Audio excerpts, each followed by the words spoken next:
కలియుగ అంతమున యాగంటి నంది అంతంత లేచి కాళ్ళు రువ్వి రంకెలు వేస్తుంది. ఆ అరుపులు కొన్ని వేల కిలోమీటర్ల వరకు వినిపిస్తుంది. ఆ అరుపులు విన్న అందరూ కూడా మరణిస్తారని శ్రీ పోతులూరి వీరబ్రహ్మేంద్ర స్వామి వారు చెప్పారు. యాగంటిలో ఉన్న నంది సైజు నిజంగానే రోజు రోజుకి పెరుగుతుందా? నంది వెనకాల ఉన్న మిస్టరీ ఏంటి? అసలు నిజంగానే రాళ్ళ సైజ్ అనేది పెరుగుతుందా? ఇలాంటి ఎన్నో ఇంట్రెస్టింగ్ విషయాలు అన్నీ కూడా ఇవాళ వీడియోలో మనం చూద్దాం.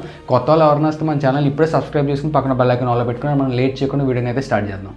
యాగంటి నంది మిస్టరీ తెలుసుకునే ముందు అసలు ఆ గుడి చరిత్ర ఏంటో మనం ముందు తెలుసుకోవాలి. కొన్ని వందల సంవత్సరాల క్రితం అగస్త్య మహాముని మన భారతదేశం ముందు సంచరిస్తున్నప్పుడు మన దక్షిణ భారతదేశానికి వచ్చి కర్నూలులో బగనపల్లికి 14 కిలోమీటర్ల దూరంలో ఉన్న యాగంటిలో ఎర్రమల్ల కొండల మధ్యన ఒక వెంకటేశ్వర స్వామి గుడిని నిర్మిద్దామని చెప్పి అనుకున్నారు. ఆ గుడిలో వెంకటేశ్వర స్వామి విగ్రహాన్ని ప్రతిష్ఠించడానికి విగ్రహాన్ని చెక్కుతున్నప్పుడు పొరపాటున ఆ విగ్రహానికి కుడికాలు బొటన వేలు విరిగిపోతుంది. అలా విరిగిన విగ్రహాన్ని గుడిలో ప్రతిష్ఠించకూడదు. అసలు ఈ ఆటంకం జరగడానికి అతను తెలియక చేసిన ఏదైనా లోపమా అని చెప్పి తెలుసుకోవడానికి అతను ఒక ఘోర తపస్సును అయితే మొదలుపెట్టాడు.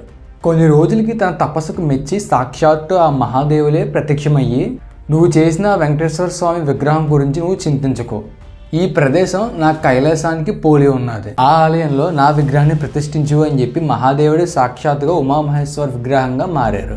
ఆ విగ్రహాన్ని ఆ గుడిలో ప్రతిష్ఠించారు. కాలి బొటన వేలు విరిగి ఉన్న వెంకటేశ్వర స్వామి విగ్రహాన్ని అక్కడే వెనకాల ఒక కొండ గుహలో అయితే ప్రతిష్ఠించారు.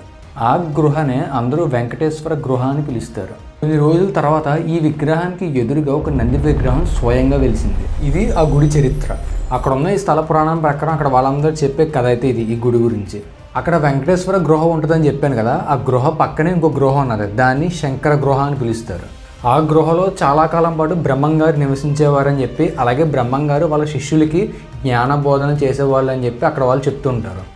5వ శతాబ్దంలో ఈ గుడికి చోళులు అలాగే పల్లవులు కూడా చాలామంది ఈ గుడికి వచ్చి నిత్యం పూజలు చేసుకునేవాళ్ళు అంట. 15వ శతాబ్దంలో విజయనగర సామ్రాజ్యానికి చెందిన సంగమ రాజ్య వంశస్థుడైన హరిహర వీరబొక్కరాయ ఈ యాగంటి గుడిని మళ్ళా తిరిగి పునర్నిర్మించారు. ఇప్పుడు మనం అసలు విషయానికి వస్తే ఇక్కడ ఉన్న ఈ నంది విగ్రహం అనేది రోజు రోజుకు పెరుగుతుందా అనేది ఒక ప్రశ్న. సరిగ్గా 400 సంవత్సరాల క్రితం ఈ నంది చాలా చిన్నగా ఉండేదని చెప్పి, దాని తర్వాత అక్కడ ఉన్న ప్రజలు కూడా వచ్చి నంది చుట్టూరు కదా ప్రదక్షిణాలు చేసేవారు అని చెప్పి చెప్తున్నారు.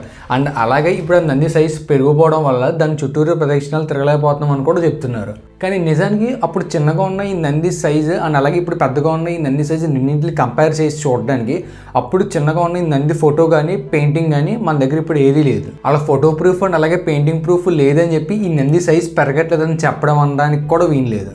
అలా అని అందరూ అనుకుంటున్నట్టు ఈ నంది సైజ్ అనేది రోజు రోజుకి పెరుగుతుందా అంటే అది కూడా నిజంగా. ఇండియన్ ఆర్కియాలజీ డిపార్ట్మెంట్ చెప్పిన దాని ప్రకారం దాదాపుగా ఈ విగ్రహం వచ్చేసరికి 20 సంవత్సరాల వ్యవధిలో కేవలం 1 అంగుళం మాత్రమే పెరుగుతుందంట. దాని ప్రకారం చూసుకున్నామంటే దాదాపుగా 1 సంవత్సరానికి 1 mm అంటే 1 మిల్లీమీటర్ సైజ్ మాత్రమే ఈ విగ్రహం పెరుగుతుంది.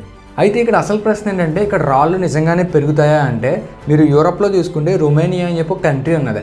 ఆ కంట్రీలో కొన్ని రాళ్ళు కదులుతాయి. కొన్ని రాళ్ళని కాదు, చాలా వాటికి రాళ్ళు అక్కడ కదులుతాయంట.